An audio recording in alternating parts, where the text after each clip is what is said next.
Təhsilimizin bugünü və sabahı adlı Təhsil Media Agentliyi Bölgə TV-nin birgə layihəsinə start verildi.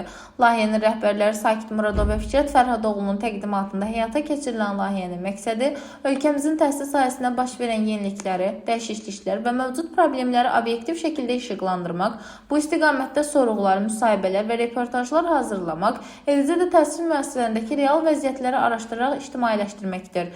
Bildirilir ki, layihə çərçivəsində müəllimlər, şagirdlər, valideynlər və təhsil ekspertlərinin fikirlərini öyrəniləcək, təhsil sistemindəki müsbət təcrübələr və problemlər aydın və şəffaf formada ictimaiyyətə təqdim olunacaqdır.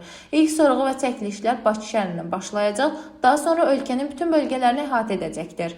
Bununla yanaşı, bu layihə vasitəsilə Təhsil Media AZ və Bölgə TV olaraq təhsil sistemində ictimai nəzarətin gücləndirilməsinə, şəffaflığın artırılmasına və maarifləndirmə işinin genişlənməsinə töhfə verməyi qarşısına məqsəd qoyur. Dilbər Vüqar qızı, Bölgə TV.